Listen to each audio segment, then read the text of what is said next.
Dobry wieczór Państwu, dobry wieczór Wam wszystkim. Bardzo serdecznie witamy Was w Centrum Kultury Dwór Artusa wirtualnie na kolejnym spotkaniu w ramach e-sztuki w Artusie. Szanowni Państwo, dzisiaj obraz Petera Bruegela starszego zatytułowany Wojna, a w zasadzie Walka karnawału z postem. Jakiś czas temu na naszych profilach facebookowych ogłosiliśmy taki malutki quiz, taką ankietę. Jaki obraz chcieliby Państwo, żebym zanalizował podczas kolejnej sztuki w Artusie? Po burzliwym głosowaniu kilkoma głosami wygrał właśnie tenże obraz, Walka karnawału z postem, ale obiecuję, że obraz, który zajął drugie miejsce, będzie analizowany w marcu. Ten obraz to oczywiście Sąd ostateczny Hansa Memlinga. Bardzo się cieszę, że dziś mogę Państwu opowiedzieć o tym obrazie, tym bardziej, że mamy karnawał. No i właśnie trochę o tym karnawale i o poście oczywiście w tym moim wystąpieniu będzie. Zanim zaczniemy mówić sobie o Bruegelu, mała uwaga, żeby mnie Państwo tutaj nie torpedowali i nie odsądzali od czci i wiary, że źle czytam. Bo źle czytam, tak, i rozmyślnie źle czytam nazwisko Bruegela. W zasadzie powinniśmy mówić Peter Bruegel, ale w naszym języku przyjęła się taka wersja niemiecka i z wygody będę stosował tę właśnie wersję, a więc nie Peter Bruegel, tylko Peter Bruegel. Jest to może taki trochę potworek językowy, ale wśród historyków sztuki też się to przyjęło. Skoro Francuzi mogą mówić o Caravaggiu Caravage, to my możemy mówić Peter Bruegel. Szanowni Państwo, ten nasz dzisiejszy wykład trochę potrwa i mam oczywiście do Państwa dużą prośbę, żeby Państwo zadawali pytania, żeby Państwo komentowali. Wpisujcie, skąd nas oglądacie, czy to jest Toruń, czy to są również inne jakieś miasta.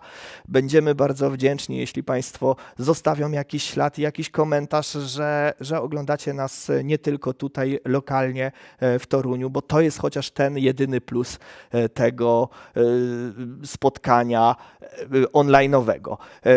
Jeśli chodzi o kwestię pytań, ja postaram się na te pytania odpowiedzieć po końcu wykładu, gdyż wydaje mi się, że wiele z wątpliwości zostanie już rozwianych podczas mojego wystąpienia, ale zadawajcie proszę Państwo pytania, ja będę je widział tutaj na naszej takiej dużej tablicy, na takim dużym telewizorze i będę starał się na nie oczywiście odpowiedzieć po końcu naszego wykładu, jeśli oczywiście będę znał odpowiedź. Jeśli nie będę znał odpowiedzi, no to cóż, albo wymyślę tę odpowiedź, no albo powiem, że po prostu nie wiem.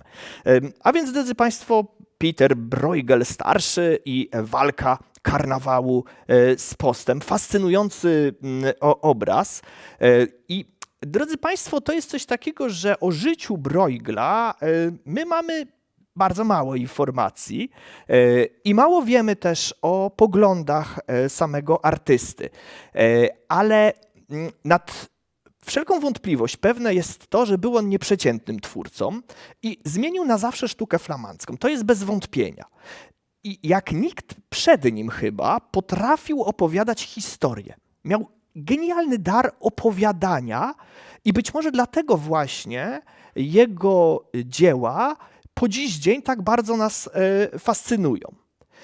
Ja bym dziś chciał Państwu powiedzieć tylko o tym jednym obrazie, no ale za to jakim? To jest mistrzostwo narracyjne, świetne malarsko, pod warstwą takiej rubaszności i komizmu oczywiście kryje się wielka refleksja. Refleksja nad światem, która odróżnia obrazy Bruegela od takich komicznych grafik, od dzieł też pomniejszych mistrzów. I ta właśnie refleksyjność artysty dzisiaj, po tych 460 latach od namalowania tego obrazu, wciąż robi wrażenie na nas i chyba na wszystkich, którzy stają przed tym obrazem, który, jak pewnie Państwo wiedzą, znajduje się w Wiedniu. Ja oczywiście przygotowując ten wykład oparłem się o literaturę. Tej literatury w języku polskim jest stosunkowo niewiele. Ale chciałbym, bo nie będę Państwu jakiegoś stanu badań teraz tutaj przedstawiał, natomiast chciałbym powiedzieć, że po naszym wykładzie będzie cała taka plansza z literaturą, z której ja korzystałem. No i jeżeli będą Państwo zainteresowani pogłębieniem swojej wiedzy, no to zachęcam do odwiedzenia właśnie tych stron i wypożyczenia książek przede wszystkim, w których o Bruegelu jest całkiem sporo. Natomiast jeśli chcą Państwo studiować samodzielnie to malowidło, to przede wszystkim polecam Państwu absolutnie zjawiskową stronę, która została stworzona z okazji 450. rocznicy śmierci artysty i można znaleźć tą stronę pod adresem insidebruegel.net. I ja Państwa bardzo serdecznie właśnie zachęcam do tego, żeby tutaj mam nawet taki fragmencik, jak ta strona wygląda, także zachęcam Państwa bardzo, żeby tą stronę odwiedzić, bo mogą Państwo sobie wszystkie obrazy, które znajdują się w wiedeńskim Kunsthistorisches Museum, powiększyć. No i mogą Państwo powiększyć je w tak niezwykły sposób, nawet na takie 2-3 mm po prostu, czego nawet, powiem Państwu szczerze, nie byliby Państwo w stanie zrobić stojąc przed tymi obrazami, bo pewnie zaraz ochrona by Państwu pokazała, oj nie wolno tak blisko się zbliżać do tychże obrazów. Co więcej, na tejże stronie mają Państwo też bardzo, bardzo ważną rzecz, a mianowicie zdjęcia w podczerwieni i zdjęcia w promieniach rentgenowskich, czyli można zobaczyć pierwotne wersje tych obrazów, tych malowideł Bruegela. Jest to niesłychanie cenny dokument dla wszystkich historyków sztuki i dla wszystkich pasjonatów sztuki. Ale zanim przejdziemy, drodzy Państwo, do analizowania tego naszego obrazu, ja bym chciał taką pewną refleksję Państwu sprzedać. Otóż Abraham Ortels, najstarszy i najbliższy przyjaciel Bruegela z czasów jeszcze jego pobytu w Antwerpii, a zarazem bardzo wybitny geograf, kosmograf, kartograf, w 1573 roku, czyli 4 lata po przedwczesnej skądinąd śmierci artysty, wygłosił takie oto epitafium na cześć Bruegela.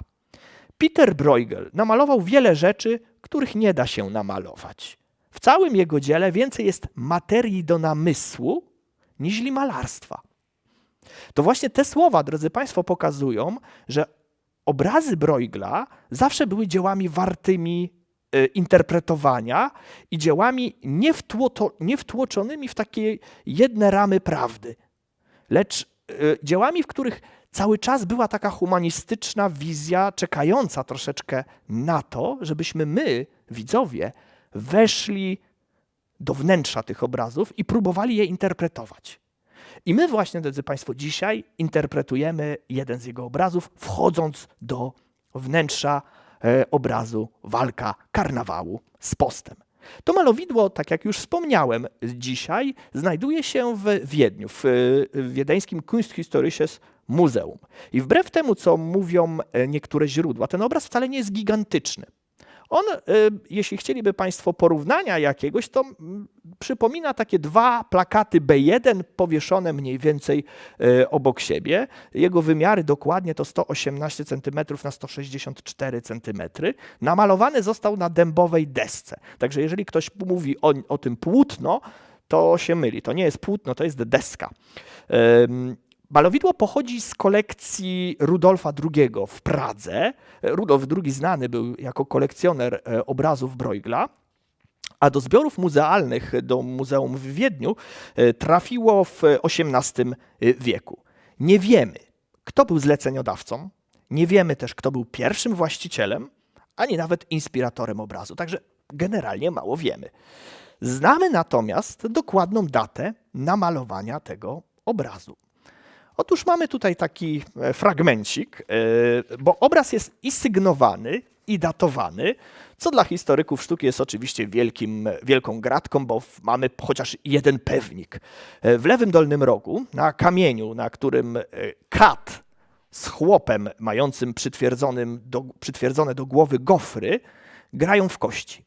I na tymże kamieniu wyraźnie widać datę i sygnaturę Bruegel 1559 rok.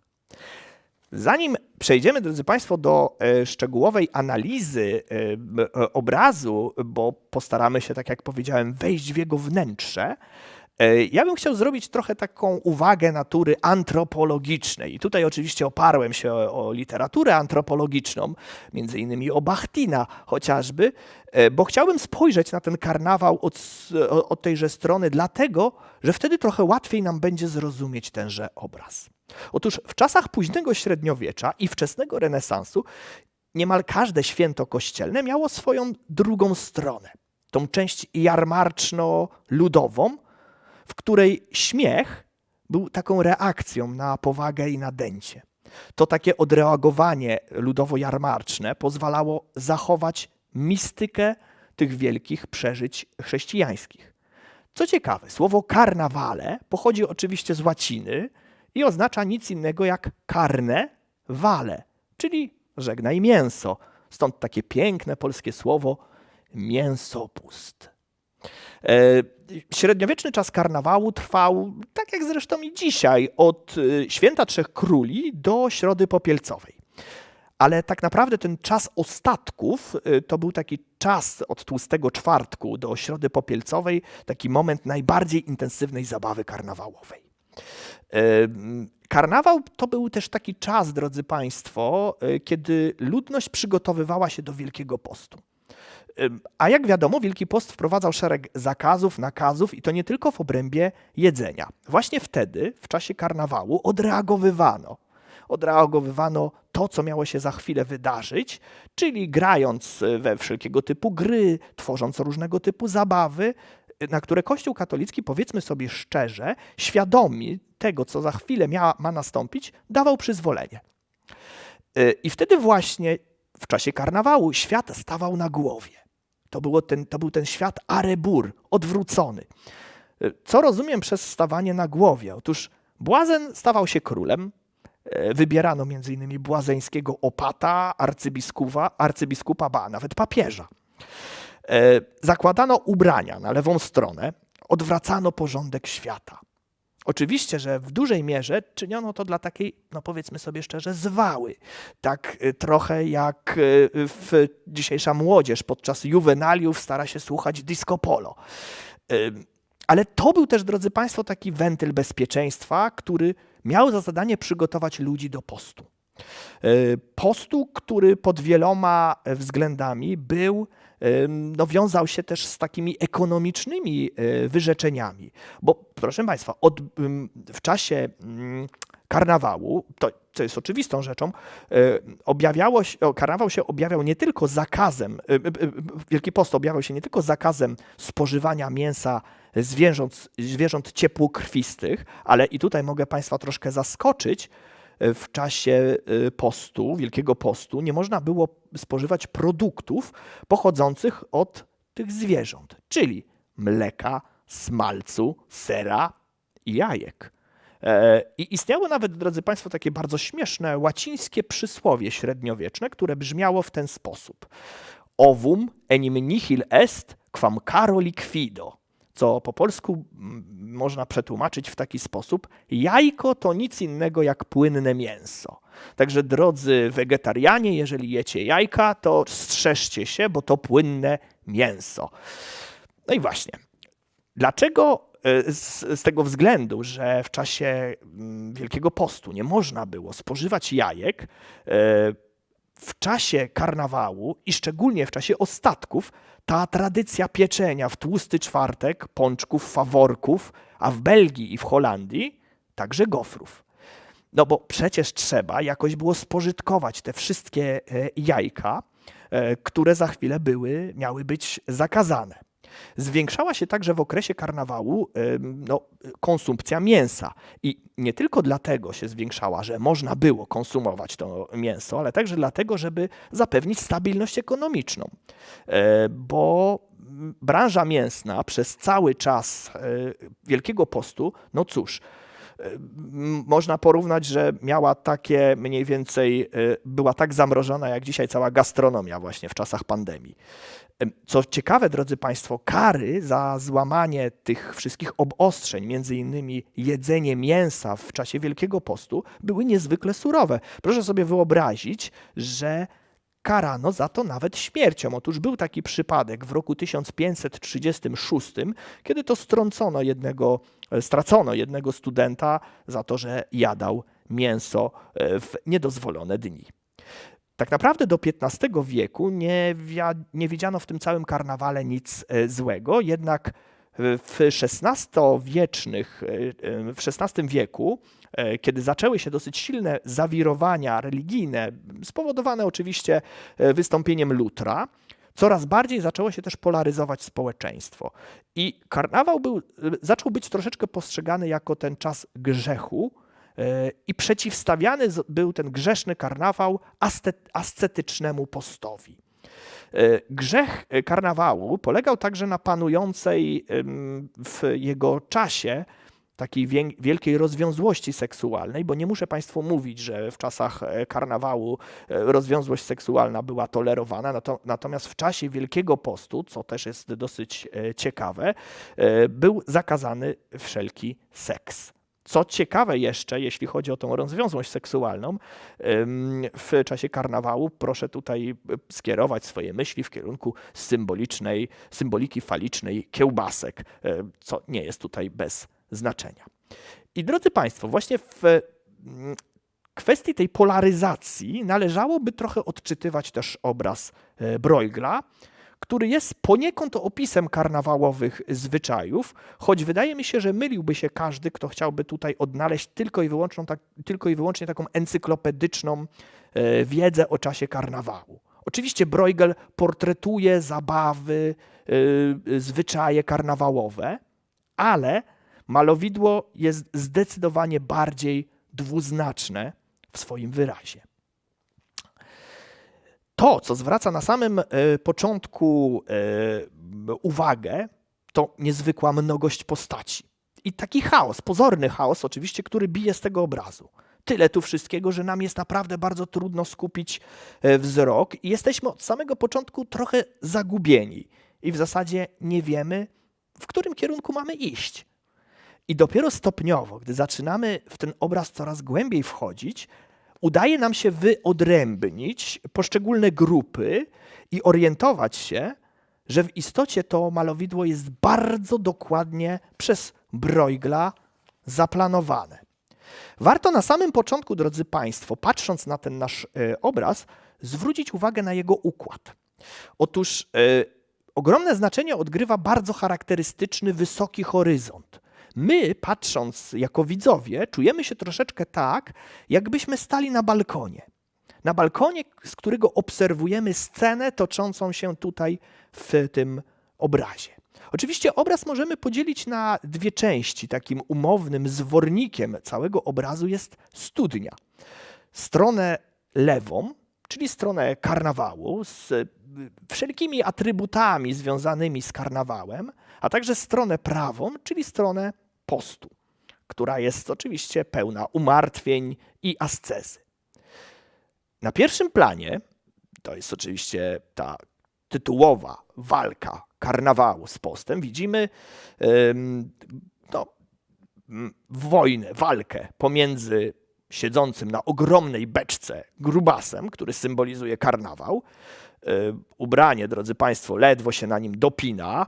W ręku trzyma rożen, na którym zatknięte jest między innymi upieczony łeb prosiaka, kurczak, przepiórka, no i oczywiście kiełbaski.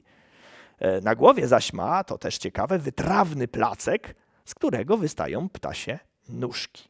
Ciekawy może być też fakt, że na nogach ma takie kociołki, które mogą się, drodzy Państwo, odwoływać do symboliki diabelskiej.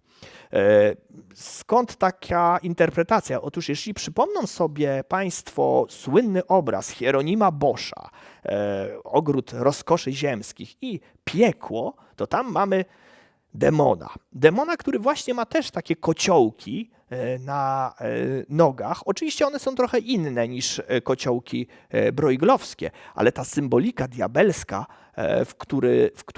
w którą artysta kieruje nasze myśli, wydaje się być tutaj dosyć trafna. Za tymże grubasem podąża cała karnawałowa świta. Mamy tutaj różnego typu przebierańców z bardzo charakterystycznymi dla ówczesnych zwyczajów karnawałowych kostiumach. Są oni ubrani w charakterystyczne kostiumy. Mają też maski, chociażby tutaj ta osoba albo tu.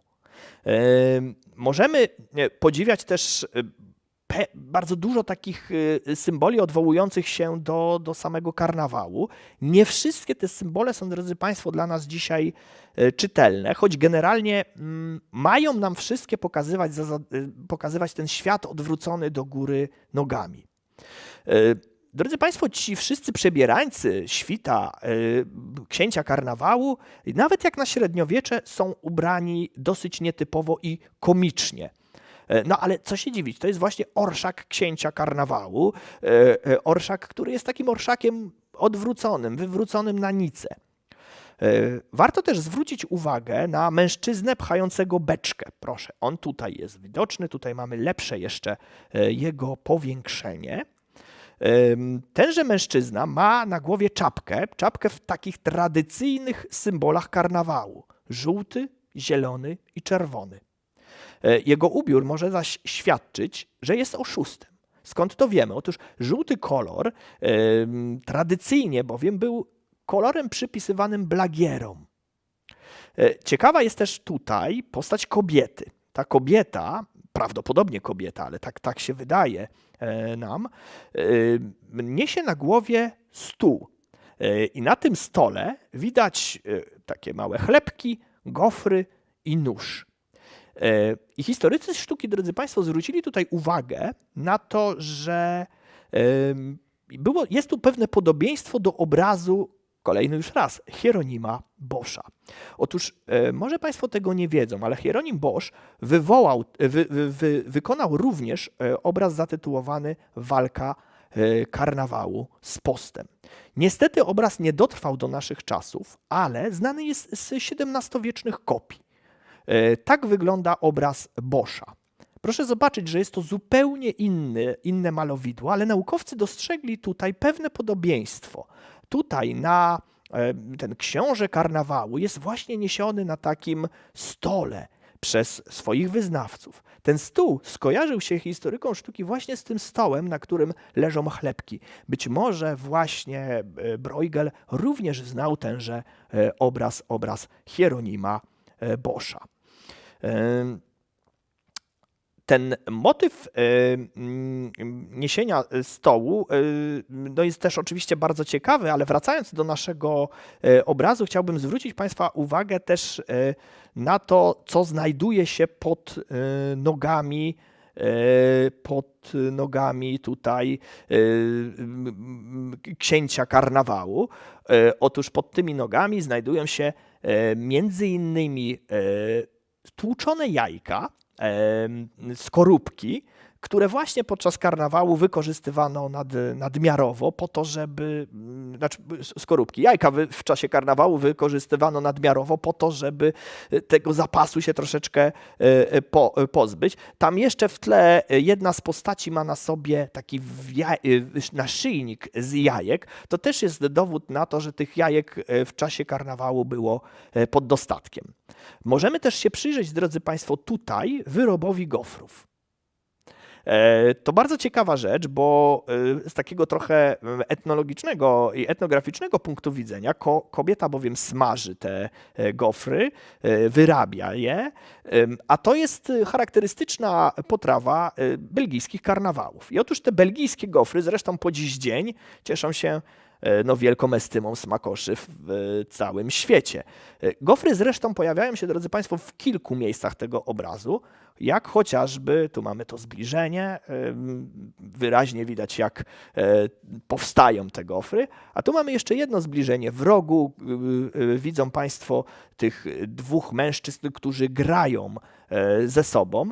I gofry, drodzy Państwo, są tutaj walutą. Oni grają w kości i proszę zwrócić uwagę, że kat, do którego należy ta ręka, stawia przeciwko pieniążkowi tutaj, przeciwko monecie, gofra. I wiemy też, że mężczyzna, który jest tutaj zilustrowany, on tego gofra wygrał już kilka tych gofrów, bo ma zatknięte na swojej czapce. Wracając tutaj do tej centralnej sceny, siedzący na beczce grubas toczy oczywiście walkę z panią Post. Ta pani Post jest przedstawiona jako taka wychudła kostucha jadąca na wózku, którą ciągnie zakonnica i zakonnik.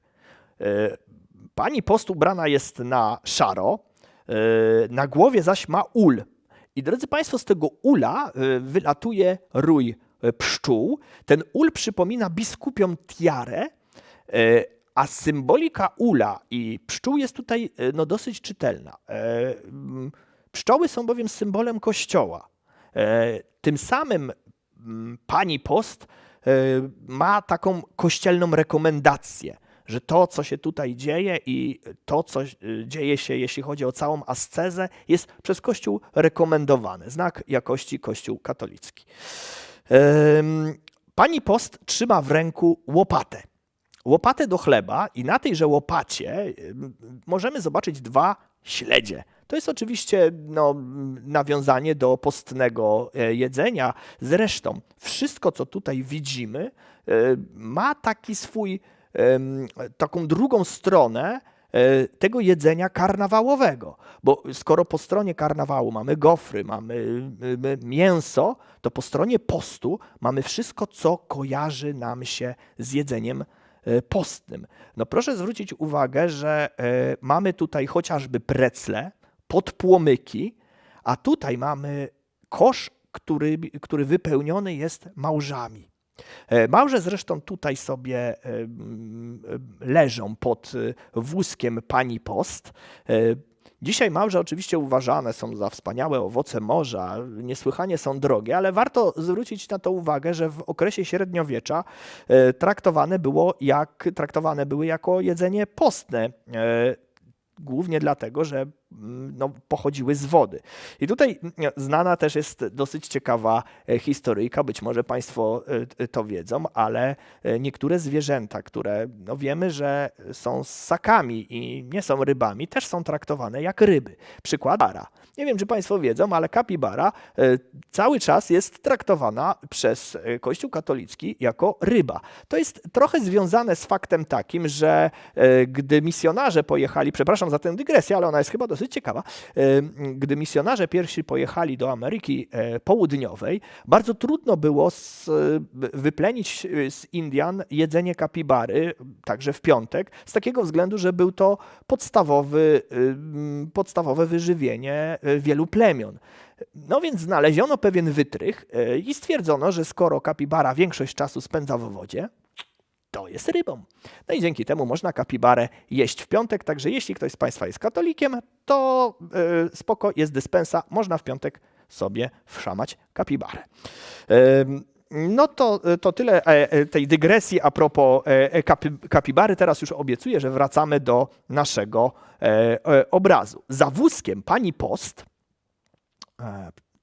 za wózkiem pani Post, proszę zwrócić tutaj uwagę, to jest właśnie to, co się dzieje za wózkiem pani Post. Widać pokutników, którzy klekoczą kołatkami. Takie kołatki, jak pewnie Państwo wiedzą, one cały czas są stosowane w kościele w czasie chociażby Wielkiego Piątku, kiedy to nie można używać dzwonków i Chrystus przenoszony jest do ciemnicy, do grobu, chociażby przy dźwiękach właśnie tego typu kołatek. Co ciekawe, te osoby, które tutaj idą, klekocząc kołatkami, mają na czołach znak krzyża zrobiony za pomocą popiołu. To jest oczywiście znowu nawiązanie do środy popielcowej i do posypywania głowy popiołem. No i właśnie mamy tutaj ten cały czas ten dualizm, że z jednej strony mamy ten karnawał i to rozbuchanie, a z drugiej strony tę ascezę i to wszystko, co jest związane z różnego typu postnymi zwyczajami. Jeszcze tutaj takie małe nawiązanie, bo o ile mamy po stronie karnawału gofry, to po stronie postu, gdzieś za studnią, mamy wszystko, co związane jest z tym jedzeniem postnym, czyli właśnie kobiety przygotowują i oprawiają ryby jako właśnie jedzenie postne. Drodzy Państwo, cała ta scena toczy się pomiędzy karczmą a kościołem. I te dwa budynki stanowią te dwa światy tego obrazu, takie dwa bieguny życia ludzkiego. Pomiędzy sakrum a profanum. Tytułowa walka, co wiemy z przekazów, była jedną z takich zabaw w trakcie ostatków. Bo oto przecież odchodzi karnawał i zaczyna się Wielki Post, a cała zresztą walka jest tutaj upozowana na takie średniowieczne turnieje. Znak do tego turnieju, znak do bitwy daje, drodzy Państwo, chłopak, który ciągnie beczkę z naszym bohaterem, z księciem karnawału. No i tutaj kiedyś gdzieś na Facebooku widziałem, że zadano pytanie, co to za tajemnicza flaga. Otóż, drodzy Państwo, to wcale nie żadna tajemnicza flaga, to flaga karnawału. Co ciekawe, ta flaga jest po dziś dzień stosowana w Niderlandach. Te barwy karnawałowe to są barwy czerwony, żółty, biały i zielony, a flaga karnawału jest właśnie taka. Co więcej, jest to, drodzy Państwo, pierwsze takie przedstawienie obrazowe flagi karnawału. To też taka ciekawostka. I choć podział na te strefy karnawału i postu są widoczne, to jednak to przejście pomiędzy tymi strefami jest dosyć płynne. Natomiast można powiedzieć, że granicą dla tych dwóch światów jest wspominana już tutaj studnia.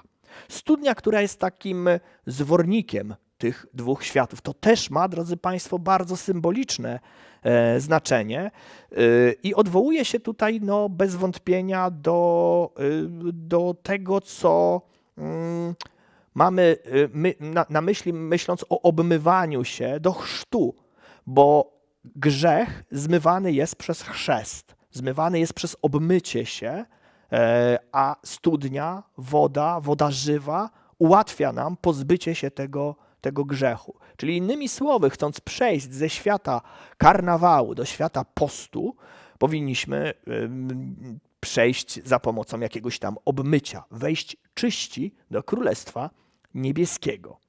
Chrzest zresztą mówi karnawałowi, ten mistyczny, symboliczny chrzest mówi karnawałowi stop. Tu ciekawa rzecz jest, że przy studni widzimy kobietę, która wyciąga wiadro ze studni i nie pije tej wody, tylko przygląda się wodzie w wiadrze. I to, drodzy Państwo, budzi kolejne skojarzenie, bo woda stanowi tu pewnego rodzaju lustro. Jest zwierciadłem duszy. Przyglądając się, czy przeglądając się w niej, możemy ujrzeć swoje własne oblicze, możemy ujrzeć też swoje grzechy. Jest to więc taki swoisty symbol spowiedzi, a co za tym idzie dalej, oczyszczenia. Warto zwrócić, drodzy Państwo, też uwagę na pewną komiksowość całego opowiadania. Zaraz Państwu powiem, o co tu chodzi, bo to jest trochę taki komiks Bruegla. Co ciekawe, on nie tylko toczy się na kilku planach, bo mamy tu przecież różne historyjki, które częstokroć nie są ze sobą powiązane. One są osobne. Ale co ciekawe, mamy tu też różne plany czasowe. I to jest, drodzy Państwo, bardzo kluczowe dla interpretowania tego obrazu. Co mam na myśli? Otóż, drodzy Państwo, te plany czasowe są różne i dowód na to zaraz Państwu pokażę. Wystarczy, że skupią się Państwo na dalekim tle. Proszę zobaczyć tutaj jedno i drugie drzewo. Zaraz będą zbliżenia. Na jednym drzewie widzą Państwo gałązki zimowe, zupełnie bez listków. Na drugim drzewie, po stronie postu, widać już wyraźnie, że drzewa się zazieleniły. Strona karnawału to strona, w której jeszcze panuje zima. To jest czas tuż być może po Wielkiej Nocy, tuż po Święcie Trzech Króli. Natomiast na stronie prawej panuje już Wielki Post. Co więcej, tam już jest Środa Popielcowa, czyli mamy rozstrzał czasowy. Bruegel więc pokazuje nam jak trochę w komiksie różne plany czasowe. To bardzo, bardzo ciekawa rzecz. Nie tylko zresztą te drzewa są dowodem na ten różny plan czasowy. Proszę zwrócić uwagę tutaj też w tle. Widać jak część osób, to bardzo daleko w tle, widzimy, że właśnie po tej stronie karnawału płonie jakieś wielkie ognisko. Co to za ognisko? Otóż prawdopodobnie mamy tutaj do czynienia ze spaleniem kukły Pani Zimy, które to z kolei symbolizuje nadejście wiosny. Czyli od strony ogniska też, co ciekawe, widzimy taką procesję, która jest procesją trędowatych. Skąd wiemy, że to trędowaci? Ano, z dwóch względów. Po pierwsze, prowadzi ich dudziarz, który ostrzegał przed tym, że idą zakażeni. Po drugie, trędowaci mają ze sobą takie charakterystyczne klekotki, tak zwane klekotki Łazarza. Te klekotki ostrzegały, że oto idą trędowaci, że oto idą zakażeni. Zresztą ich ubiory i twarze wskazują na to, że są to ludzie doświadczeni przez życie. Jak widać, niosą kwitnącą gałązkę, symbol wiosny. I ze źródeł wiemy, że tego typu pochody trędowatych, żebraków, miały miejsce w tak zwany miedziany poniedziałek, który zawsze następował po Święcie Trzech Króli. Z kolei, gdy teraz przeniesiemy się na stronę postu znowu, do kościoła, to proszę zwrócić uwagę, tutaj są zasłonięte, bardzo wyraźnie zasłonięte posągi i obrazy. Takie zasłanianie posągów miało miejsce w czasie Wielkiego Postu, zaraz po Środzie Popielcowej. Tutaj też mamy księdza duchownego, który posypuje głowę popiołem, więc prawdopodobnie tam właśnie trwa Środa Popielcowa. Ale z drugiej strony mamy też ciekawy tutaj element. Otóż mamy tutaj krzyż leżący na takim białej poduszce i to wygląda jak taki krzyż, który adoruje się w trakcie misterium Wielkiego Piątku, kiedy to wierni podchodzą i całują krzyż. Więc prawdopodobnie może to być właśnie odwołanie do tego Wielkiego Piątku, czyli wręcz nawet tutaj w tym miejscu mamy już czas, kiedy rozpoczęło się Triduum Paschalne, czyli bardzo, bardzo duży rozrzut czasowy. Z kościoła, drodzy Państwo, tutaj głównymi drzwiami, jak pewnie Państwo widzą, wychodzą wierni. I otóż co ci wierni, gdy wychodzą? No zaraz widać, że oni są troszeczkę bogatsi, bo ze wszystkich stron biegną w kierunku nich, biegną osoby, które chciałyby prosić o jałmużnę. Widać tutaj też jednego takiego bogacza, który daje tę jałmużnę właśnie jałmużnikom, daje biedakom, kalekom i osobom, które nie są sobie w stanie same poradzić. Ale pośród tych biedaków, kalek i osób, którym po prostu trudno w życiu, nie wszyscy mają uczciwe zamiary. Otóż ta rozkładająca ręce kobieta, lamentująca trochę nad swoim losem i siedzącego pod nią kaleki, ma w koszu ukrytą małpę. Małpa od zawsze była symbolem kłamstwa i fałszu. małpowanie, powielanie, kłamanie. Jest to też znak, że być może zamiary tej kobiety wcale nie są uczciwe względem tego bogatego mężczyzny, do którego się zwraca, że chce w istocie tego mężczyznę, tego bogacza, tego szlachcica oszukać. Wątpliwa też, drodzy Państwo, wydaje się sprzedaż dewocjonaliów, która ma miejsce przed kościołem.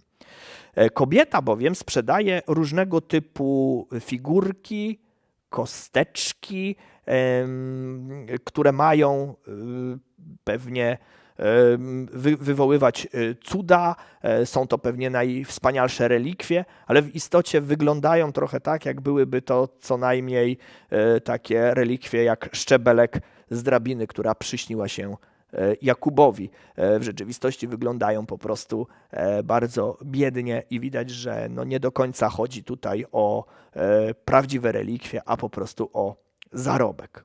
Z kolei bocznymi drzwiami z tegoż kościoła wychodzi tłum wiernych. I co interesujące, te osoby wychodzące bocznymi drzwiami niosą na głowie krzesła. I te krzesła mogą być z jednej strony odwołaniem do bardzo długich postnych kazań, które znane były w czasach średniowiecznych i mogły bez wątpienia wymęczyć nawet najbardziej wytrwałych, ale z drugiej strony mogą też pokazywać ten świat arebur, świat odwrócony. Skoro niesiesz na głowie to, na czym siedzisz, czyli mamy to odwrócenie. Przed tymi wychodzącymi bocznymi drzwiami osobami widać osoby, które z kolei najlepsze się bawią, puszczają bączki. To jedna z takich zabaw karnawałowych, ale nie tylko. To opuszczanie bączków Peter Bruegel starszy również sportretował w swoim obrazie zatytułowanym Zabawy dziecięce. Za pomocą właśnie takich biczyków puszczało się bączki, które wirowały. No bardzo fajna zabawa, w nudnym średniowieczu tak umilano sobie czas. Ale jest tu też pewne nawiązanie, drodzy Państwo, bo jeżeli Państwo wpatrzą się w te bączki, a konkretnie w ten właśnie biczyk cały, to dostrzegą Państwo pewnie pewne nawiązanie do znowu czasu postu, a mianowicie do czasu i do momentu, kiedy Chrystus był biczowany, czyli jest to jedna ze składowych drogi krzyżowej, a więc mamy też takie znowu kolejne nawiązania. Ciekawe rzeczy z kolei dzieją się po stronie karnawału. Po pierwsze należy zwrócić uwagę na karczmę po lewej stronie. Otóż na tej karczmie mamy szyld z niebieską łódką i z takim podpisem In de blauwe Scheut, czyli w niebieskiej łodzi. Pozornie ta nazwa nic nie znaczy, może być tak samo jak Ukaduka, ale u Bruegela nie ma nic, co nie miałoby znaczenia. Tu wszystko ma jakiś cel. Jak wykazał Walter S. Gibson, wybitny historyk sztuki, który zajmował się Bruegelem, jest to czytelne odwołanie do Gildii Niebieskiej Łodzi. Czym była ta Gildia Niebieskiej Łodzi? Otóż, drodzy Państwo, to była Gildia Głupców. Tak się przynajmniej nazywała. Istniała w Antwerpii, w której, jak wiemy, Bruegel mieszkał. I gildie tego typu były już bardzo popularne zarówno w XV, jak i w XVI wieku, a najstarszy ich opis można nawet znaleźć w jakimś takim poemacie o kobiecie i miłości pióra nieznanego dziś nikomu Jakoba van Osteovorena. Wiemy też ze źródeł, że te gildie błękitnych łodzi można byłoby porównać do takich dzisiejszych organizacji pozarządowych, którym powierza się często organizacja jakiegoś wydarzenia. I właśnie tym gildiom niebieskich łodzi powierzano bardzo często animowanie i koordynowanie karnawału i różnego rodzaju takich okazjonalnych rzeczy toczących się w przestrzeni miejskiej. Ale to skojarzenie, że chodzi tutaj właśnie o gildię niebieskich łodzi, gildię głupców, to nie jest jedyne skojarzenie, drodzy Państwo. Otóż znana nam jest grafika Petera van der Heydena, która wygląda tak. Peter van der Heyden zrobił tę grafikę oczywiście za nieocenionym Hieronimem Boschem i przedstawia ona błękitną łódź. Czym była błękitna łódź? Drodzy Państwo, to był statek głupców, statek szaleńców. Jak pewnie Państwo doskonale wiedzą, Bosch namalował słynny statek szaleńców, który dzisiaj możecie podziwiać w Louvre. I jest to właśnie statek, którym płyną głupcy do utopijnej swojej wymarzonej krainy szczęśliwości na Ragonii. Statek głupców oparty jest oczywiście o poemat Sebastiana Branta i tematyką tego poematu też jest podróż właśnie głupców w kierunku do owej ziemi obiecanej, ziemi szczęśliwej, gdzie żyją głupcy na Ragonia. Na statku podróżują przedstawiciele wszystkich klas społecznych i wszystkich zawodów, ale ta błękitna łódź to także taki topos inności, drodzy Państwo. Otóż w średniowieczu praktykowano bowiem taki sposób pozbywania się osób obłąkanych. Bardzo często osoby niesprawne umysłowo, będące ciężarem, wysyłane były w podróż statkiem. Dogadywano się z marynarzami i wysyłano te osoby w dal. Na taki Madagaskar ówczesny. Budzi to ciarki oczywiście w nas dzisiaj. Bardzo często te osoby, ci głupcy byli, czy niepełnosprawni umysłowo byli wysadzani zdecydowanie wcześniej. Bardzo często też ginęli w trakcie podróży. Ta inność to właśnie zgromadzenie tych wszystkich ludzi mających jakiś problem, często mentalny, ale także i fizyczny. Wydaje się, że ta karczma w błękitnej łodzi jest właśnie takim miejscem gromadzącym społecznych wyrzutków, kaleki, odtrąconych, ludzi, których Bruegel portretował. Proszę zwrócić uwagę, że tutaj przed karczmą mamy właśnie taki wyimek, taki wycinek, gdzie znajdują się kalecy. Co ciekawe, te postaci przypominają bardzo mocno obraz znajdujący się, taki malutki obrazek Bruegela znajdujący się w Louvre, zatytułowany właśnie Kaleki. Wydaje się więc właśnie, że to myślenie o inności gromadzonej właśnie tutaj w tej karczmie ludzi odtrąconych przez społeczeństwo ma jakieś podstawy.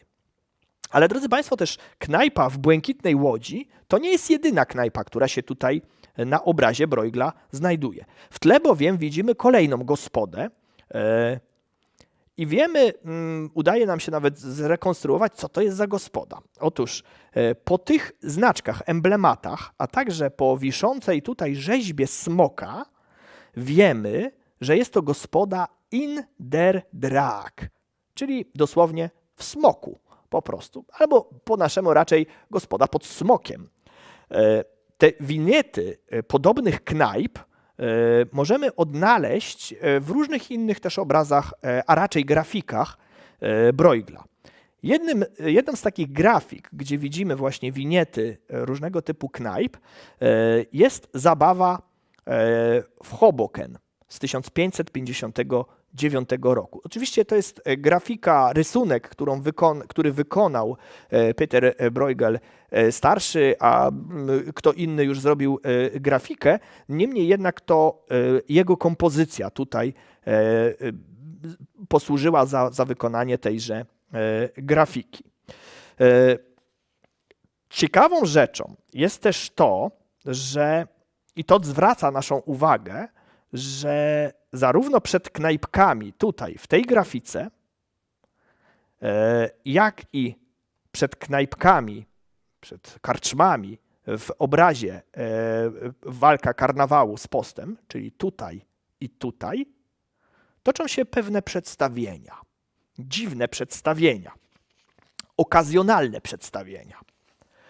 Odpowiedzialni za realizację tychże przedstawień są tak zwani rederikerzy, Kim byli Rederikerzy? Otóż, drodzy Państwo, to byli członkowie bardzo popularnych w owym czasie, w XV wieku, izb retorycznych. Taka swoista była to gildia, która skupiała ludzi, którzy uczyli się w tych gildiach, jak zabawiać publiczność. Powiedzmy sobie szczerze, byli to tacy troszeczkę kabareciarze, uliczni aktorzy, trochę stand-uperzy. No tak by można było ich dzisiaj zaklasyfikować. Oni się skupiali w różnego rodzaju karczmach. Inni rederikerzy w jednej karczmie, inni w drugiej. I one były bardzo często, te karczmy były ich siedzibami. I w walce karnawału z postem Bruegla z Wiednia mamy dwie takie sceny, w których biorą właśnie udział owi rederikerzy. Pierwsza toczy się przed karczmą w Błękitnej Łodzi. O, proszę bardzo, tutaj. Jest to nic innego jak bardzo popularna i grana na 3 dni przed Środą Popielcową sztuka zatytułowana Wulgarna Panna Młoda, czyli wesele Mopsusa i Nissy. Ten temat, drodzy Państwo, wywodzi się z eklogii, 8 eklogii Wergiliusza, ale był potem wielokrotnie przerabiany i repetowany na taki swój ludowy sposób. I jest to oczywiście ciekawy przykład świata do góry nogami. Panna młoda jest wielce brzydka, jest porywana przez pana młodego ze swojego miejsca zamieszkania, którym jest właśnie taki namiot. Oczywiście to budziło wiele śmiechu, no bo ha, hi, hi, hejże hola, jaka to śmieszna panna młoda, która najczęściej, którą był mężczyzna przebrany za pannę młodą. Wszyscy mieli ubaw popachy, bawiono się przy tym setnie.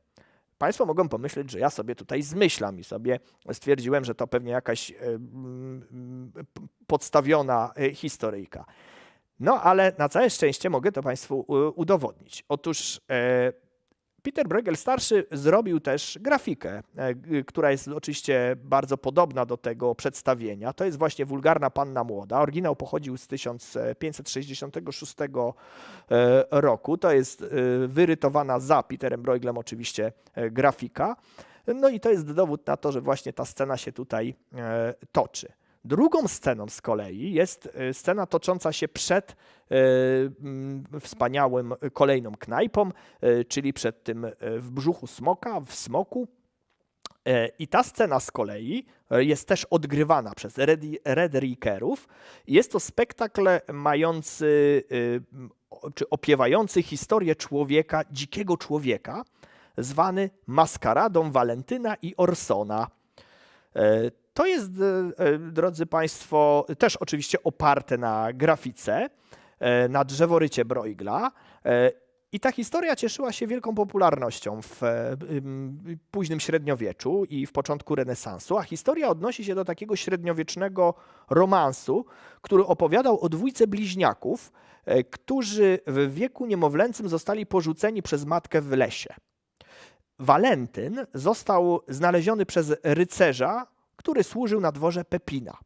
No i miał zapewnione wychowanie, sam uczył się, szkolił się na rycerza, miał generalnie dobrze.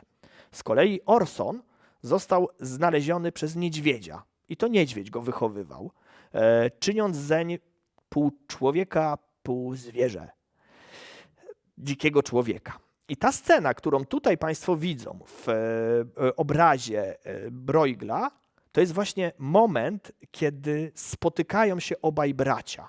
Dziki człowiek i jego brat.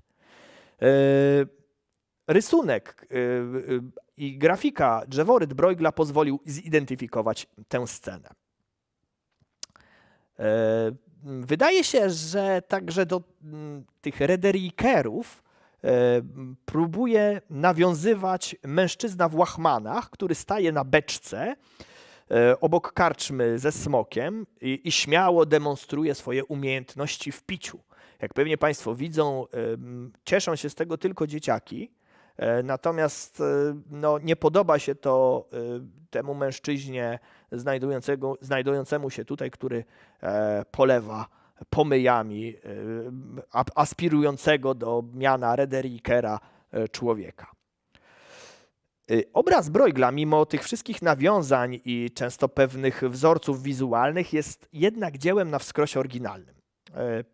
Jak pewnie Państwo wiedzą, temat karnawału i postu był bardzo popularny w owym czasie, ale to Bruegel wywindował ten temat na zupełnie inny poziom. Proszę zwrócić uwagę, to jest grafika Franza Hogenberga, którą rytował Hieronymus Koch.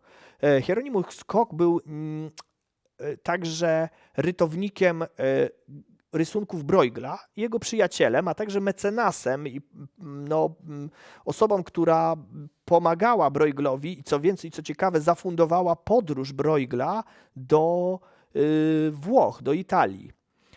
W każdym razie Bruegel na pewno znał grafikę Franza Hogenberga, ale proszę zauważyć, że zupełnie inaczej stworzył swój obraz. Jedno, co mógł zaczerpnąć z grafiki Hogenberga, to pewne myślenie. Bo proszę zwrócić uwagę, że ta grafika nie jest tak bardzo wielowątkowa, tak głęboka, jak to, co stworzył Bruegel.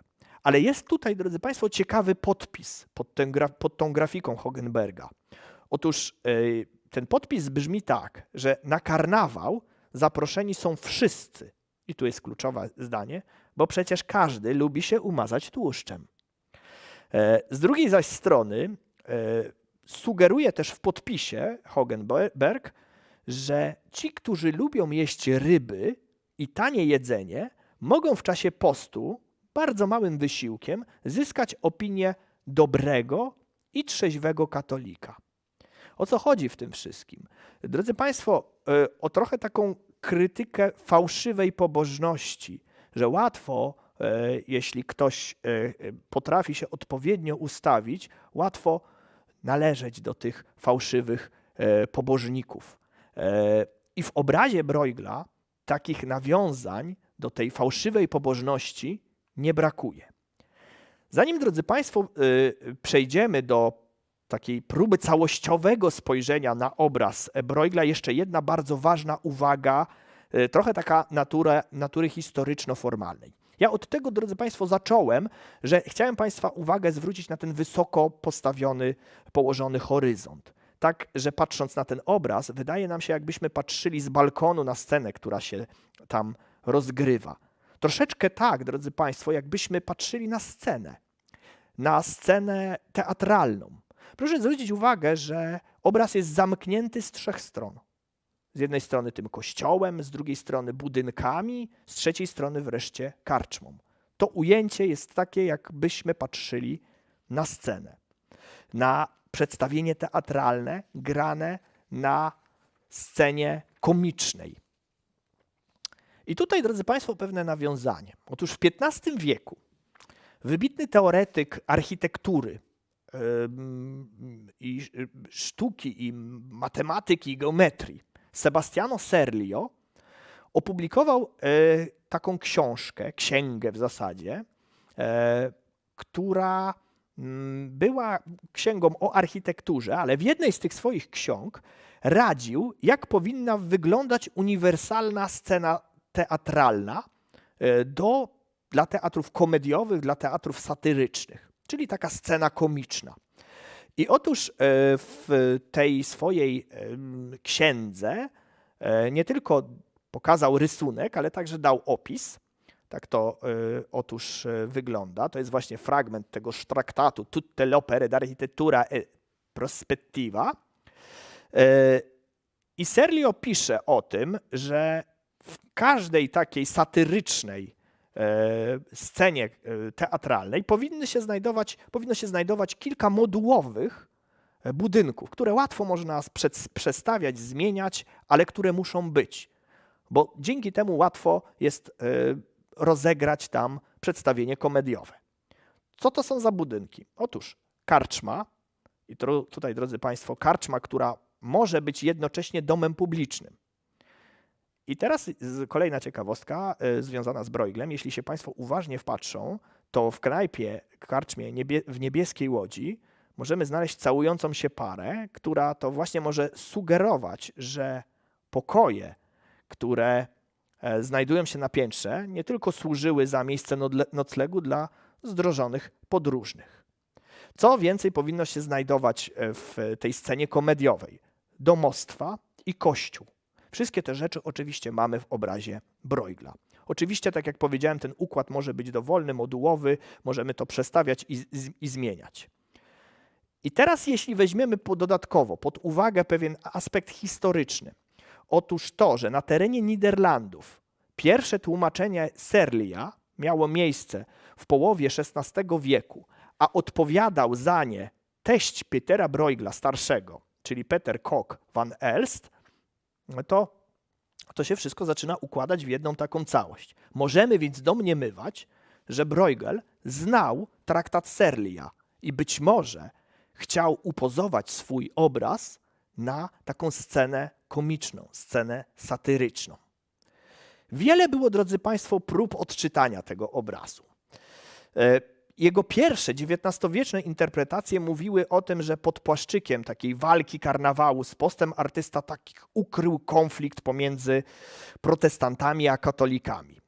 Dziś pogląd ten raczej się odrzuca, gdyż mamy za mało wskazówek mówiących nam, jakoby ten karnawał był metaforą luteranizmu. Bo owszem, luteranie jak najbardziej nie potępiali karnawału, ale jednocześnie cenili sobie umiar i spokój. Widziano też w tym obrazie walkę cnót z występkami. Cnotami miały być oczywiście te postne rytuały, z kolei występkami cała sfera karnawału. W istocie jednak, drodzy Państwo, Bruegel krytykuje, smaga biczem obie strony, i post, i karnawał. Dowodem może być fakt ocenzurowania tego malowidła. Tak, drodzy Państwo, to malowidło zostało ocenzurowane. Prześwietlenia, a także późniejsze kopie, które nagminnie wykonywał syn Petera Bruegla starszego, Peter Bruegel młodszy, potwierdzają te kopie, że po stronie postu mamy szereg bulwersujących i szokujących scen, które zostały zamalowane, ocenzurowane. I co to są teraz za sceny?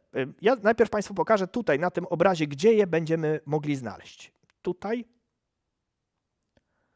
tutaj, tutaj i ostatnia tutaj. I co to są za sceny? Proszę zobaczyć.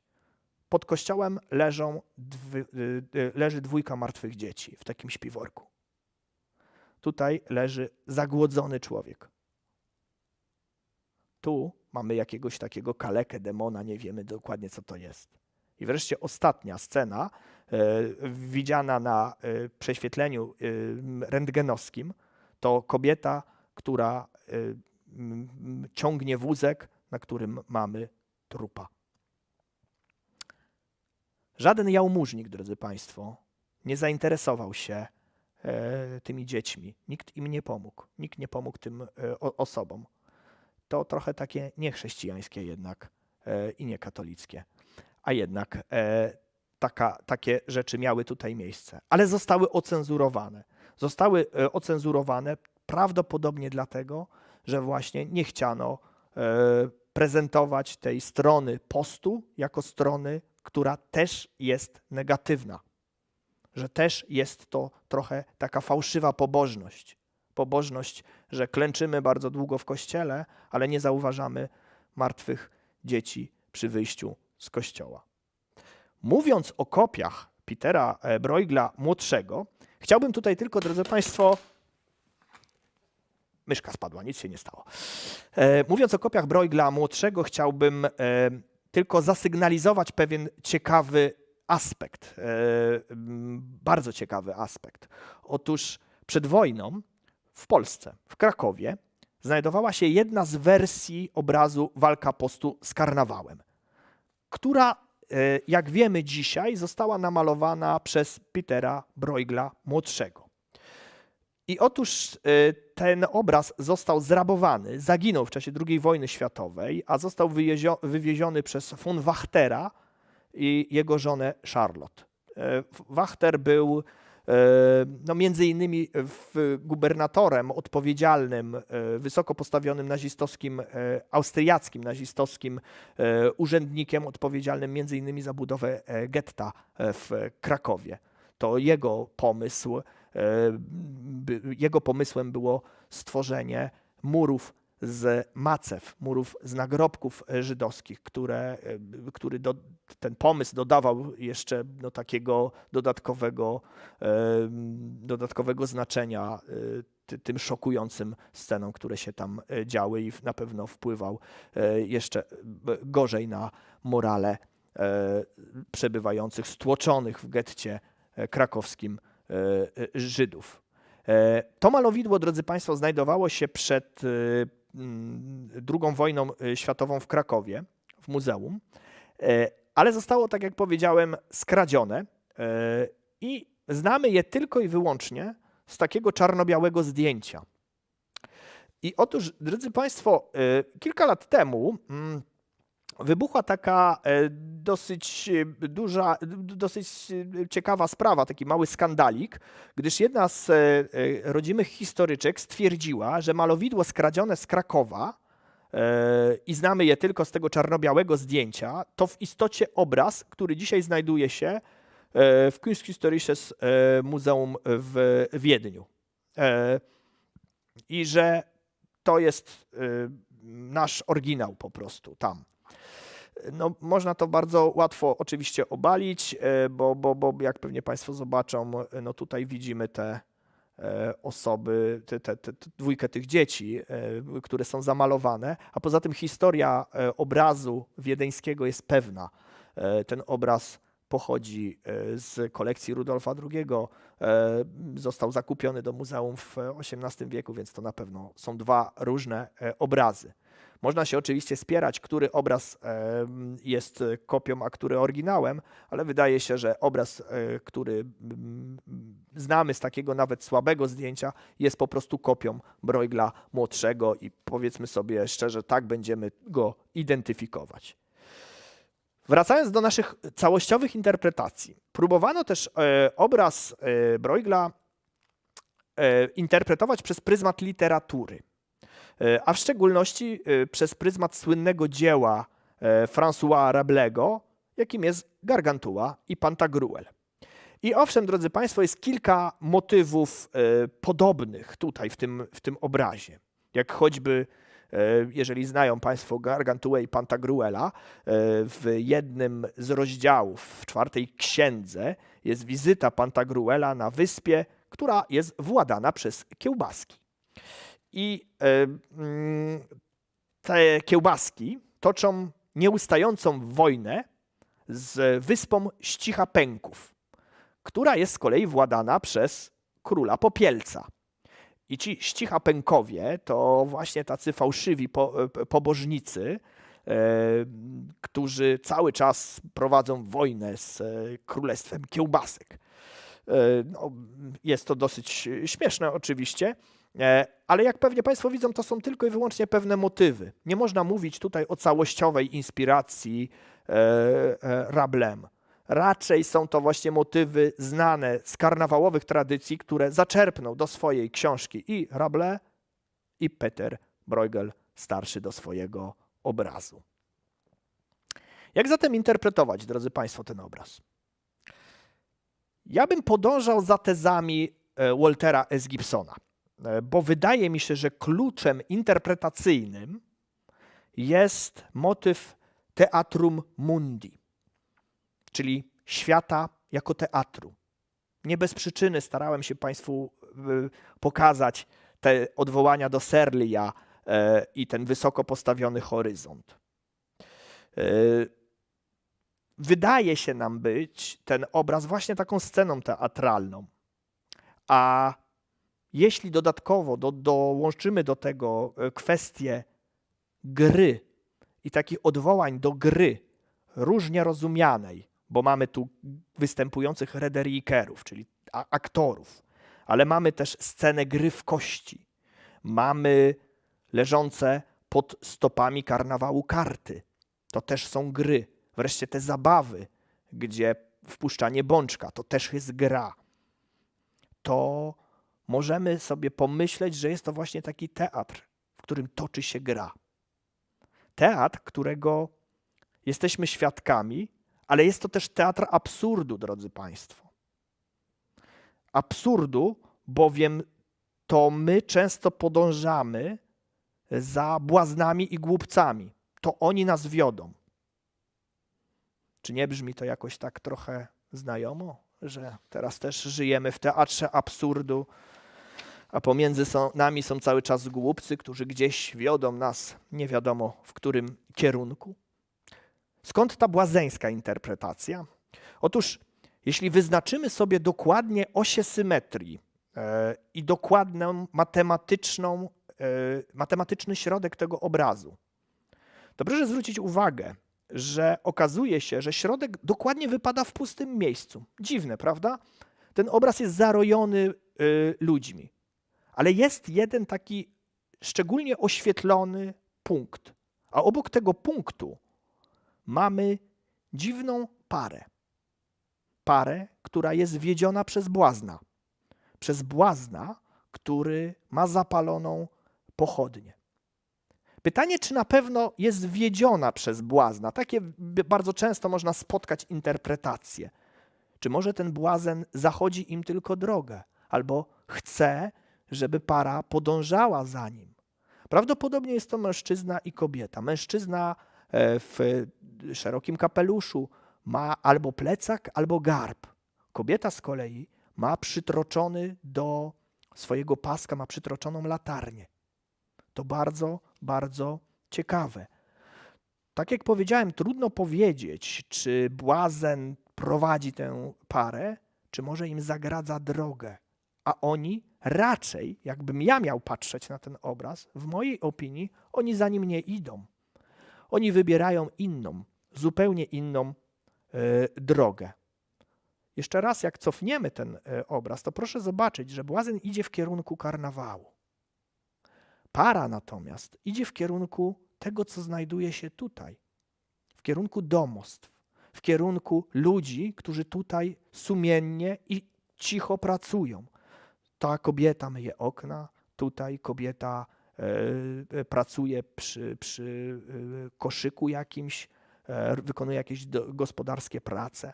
Wszystko, co tutaj się dzieje, drodzy Państwo, każe mi wskazywać, że ta para jest ponad tym wszystkim. Nie idzie w kierunku ani postu, ani karnawału. I mimo tego, że błazen z zapaloną latarnią chce ich prowadzić w którymś tam nieznanym kierunku, oni jednak wydają się nie podążać za tym,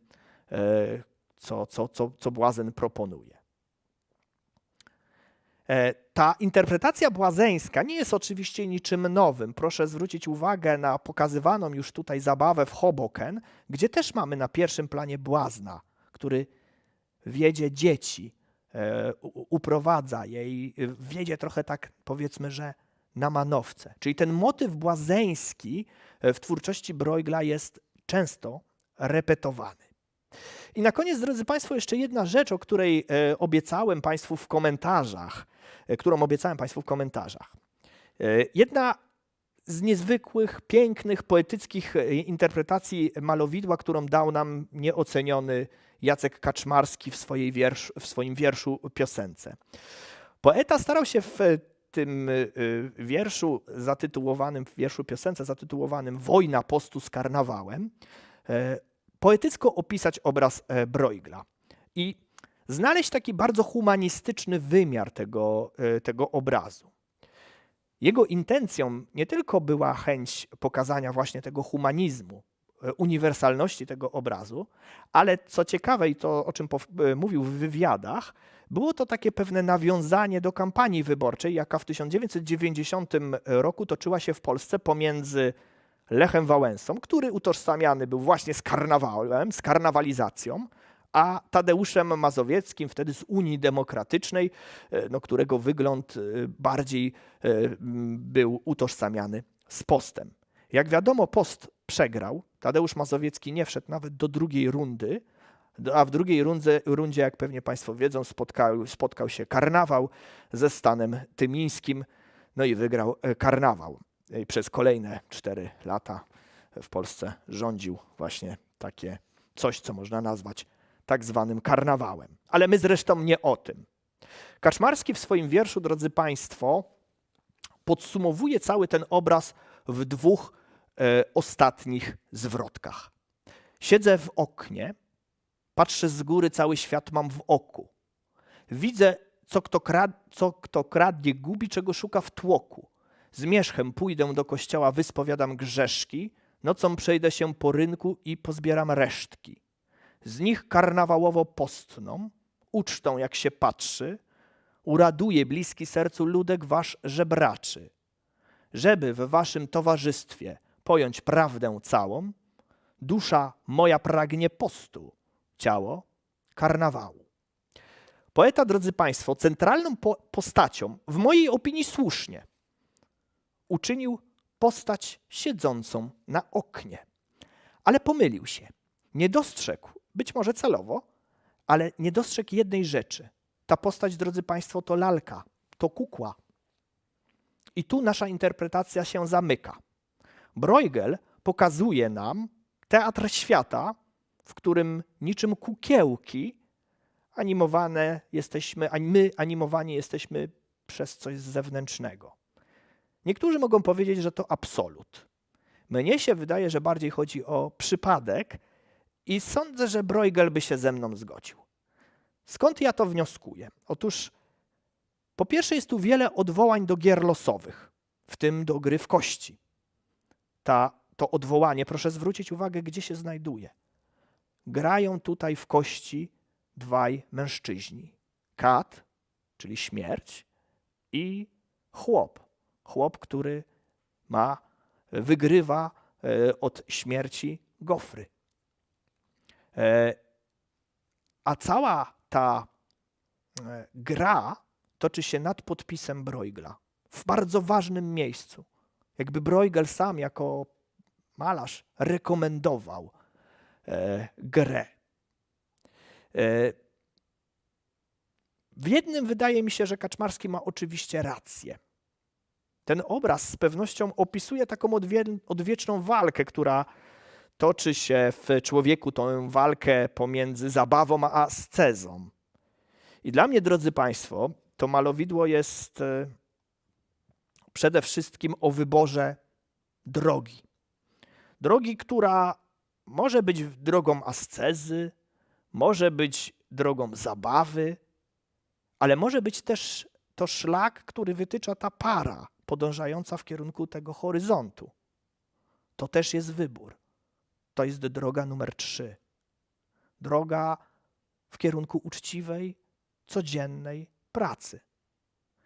I choć czasem ta droga jest drogą pod górkę, proszę zwrócić uwagę, że oni rzeczywiście idą pod górkę albo pod lekką górkę, to najważniejsze jest to, żeby gdy ją kroczymy, nie dać się prowadzić ani błaznom, ani głupcom, bo wtedy nasz świat, nieuchronnie stoczy się w przepaść. I drodzy Państwo, tego właśnie w dzisiejszym, jakże bruegelowskim świecie Państwu życzę. Dziękuję bardzo za wysłuchanie wykładu, a teraz zgodnie z obietnicami postaram się poodpowiadać na pytanie. Tutaj wiem, że na dużo pytań odpowiedziałem, ale no właśnie, co kryje się pod plandeką niesioną przy karczmie? Tutaj pan Mieczysław zapytał właśnie, co kryje się pod plandeką niesioną przy karczmie. Jeśli dobrze zrozumiałem, to chodzi o tę plandekę. To nie jest plandeka, tylko ten namiot. Namiot właśnie, o którym mówiłem, jest to właśnie jedno z przedstawień, czyli ta paskudna panna młoda. Co to zabawa w przerzucanie glinianych garnków. No tak, to też jest jedna z zabaw charakterystycznych dla owego czasu. Odsyłam do zabaw dziecięcych. Można w Wikipedii znaleźć tam opis tychże zabaw. To jest jedna z zabaw właśnie owego czasu. Pani Beata pyta o kostiumologię, czy są to ciuchy z epoki realistyczne, czy tylko symboliczne, a może i to, i to. Wydaje mi się, że i to, i to.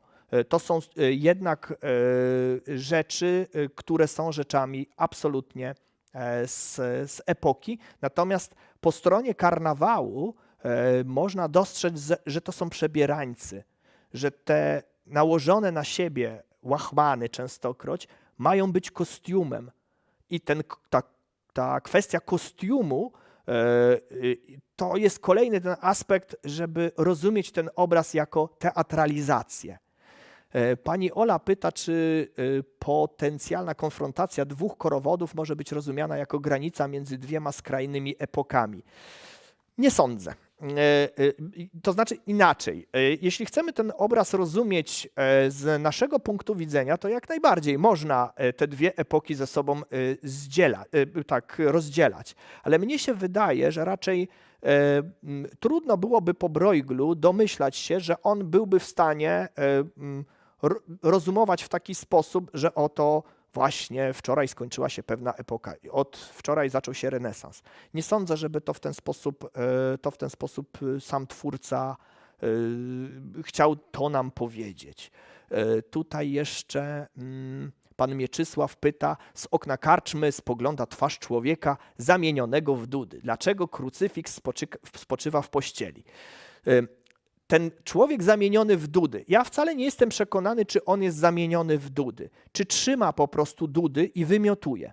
Ja bym to raczej tak odczytywał. Dlaczego krucyfiks spoczywa w pościeli? Na to pytanie starałem się już odpowiedzieć.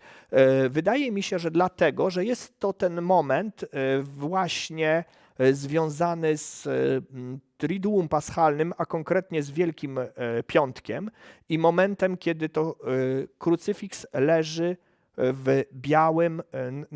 Chrystus jest właśnie zmarł, a my adorujemy Go, całujemy, bo jest to właśnie jeden z elementów Wielkiego Piątku, misterium Wielkiego Piątku, a kolor biały to kolor całunu po prostu, w który Chrystus był potem po śmierci zawinięty, więc sądzę, że o to tutaj chodzi. Czy potencjalna konfrontacja dwóch korowodów... to już było. Pani Irena pyta, czy miód był dopuszczalny w poście. Oczywiście miód był jak najbardziej postny, no i to tak wygląda.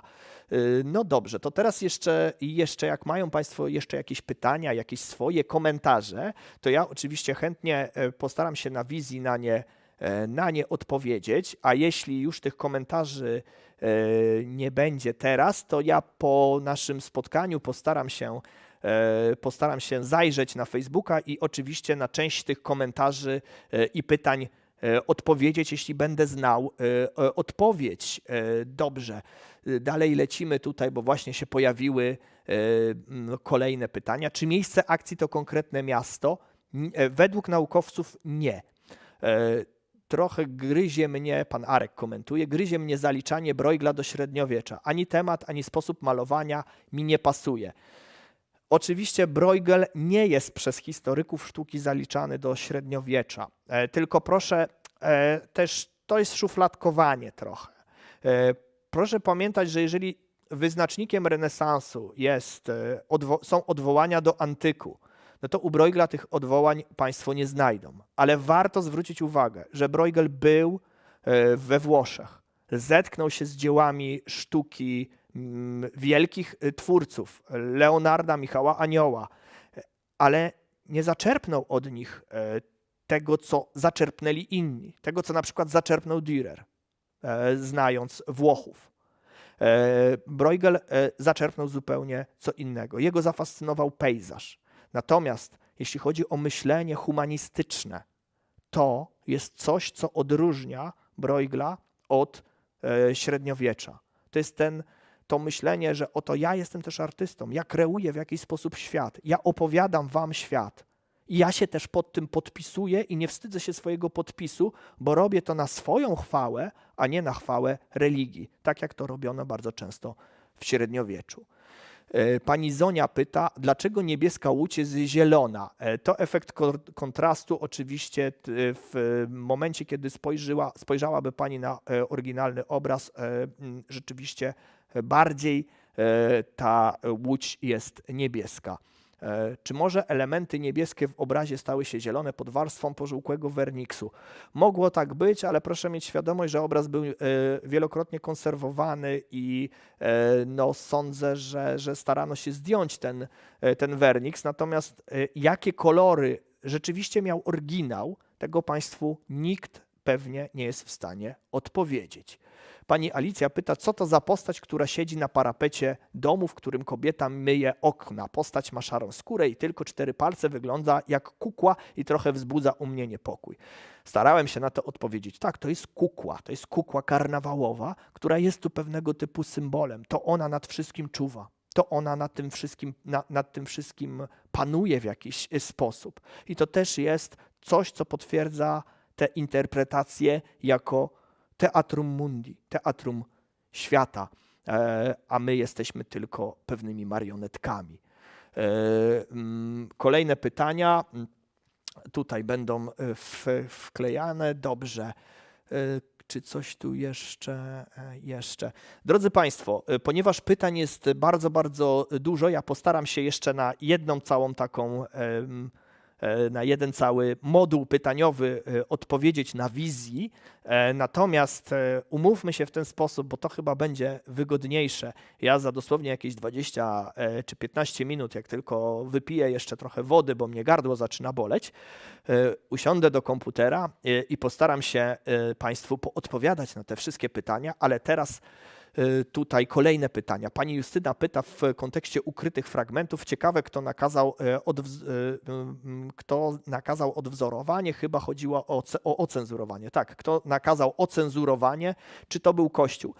Nie wiemy tego. Przypuszcza się, że jeden z właścicieli obrazu, być może właściciel był powiązany z gremiami kościelnymi. Pani Alicja dopytuje o to samo, czy znany jest powód, dlaczego autor zmienił szkic. Nie wiemy tego, tak jak odpowiedziałem. Kiedy doszło do tego ocenzurowania? Trudno stwierdzić, prawdopodobnie przed XVIII wiekiem. Przed wiekiem, kiedy to obraz trafił do kolekcji Wiedeńskiego Muzeum i to jest pewne. W jaki sposób ten zaginiony obraz znalazł się w Krakowie, czy wiadomo, na czyje zamówienie powstał? Nie ma takich informacji.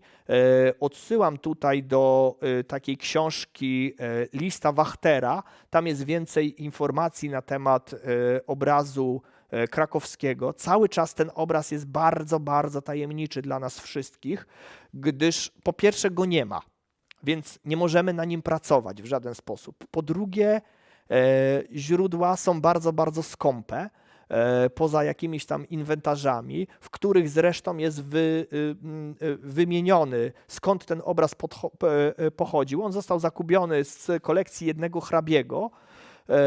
No i to tyle, co w tej chwili pamiętam.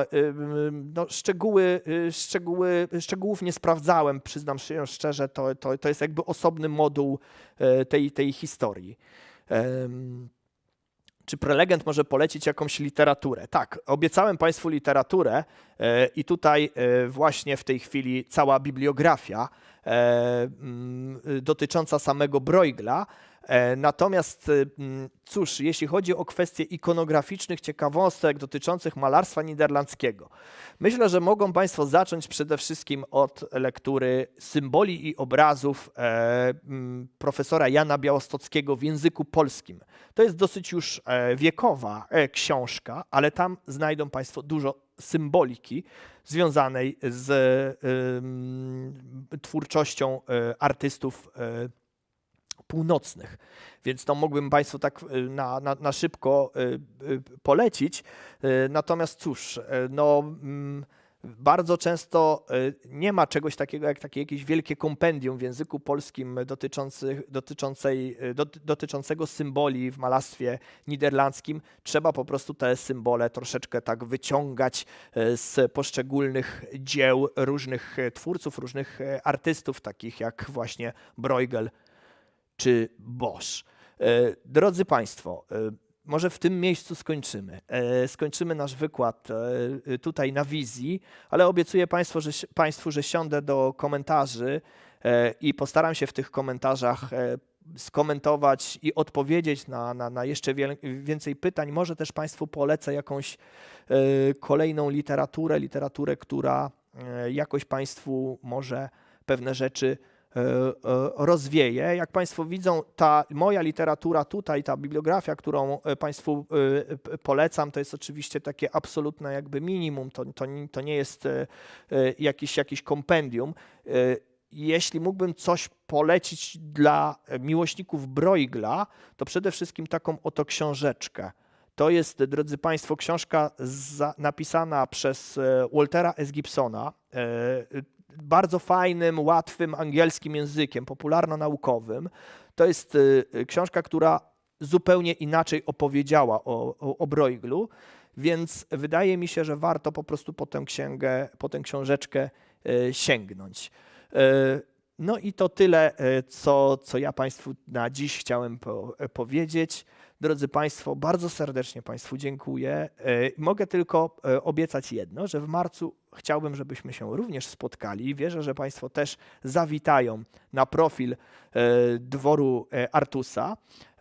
Będziemy w marcu opowiadać tak jak Państwu obiecywałem, o polskim obrazie. To znaczy obrazie, który znajduje się w Polsce i który będzie można na pewno, znaczy chcę w to wierzyć, bo muzea są otwarte, będzie można obejrzeć sobie. Ten obraz to oczywiście Sąd ostateczny Hansa Memlinga, znajdujący się w Gdańskim Muzeum Narodowym. A ja jeszcze tylko chcę potwierdzić, że ten wykład będzie cały czas dostępny na naszych kanałach w social mediach. Będzie dostępny na YouTubie. Jeśli się Państwu ten wykład podobał, to poproszę o zasubskrybowanie naszego kanału, o danie łapki w górę. No i cóż, i żegnam się z Państwem. Dobrego wieczora, dobrej nocy. No i cóż, i do zobaczenia w marcu, gdzie postaramy się zanalizować obraz Hansa Memlinga, Sąd ostateczny. Dobranoc, do widzenia Państwu.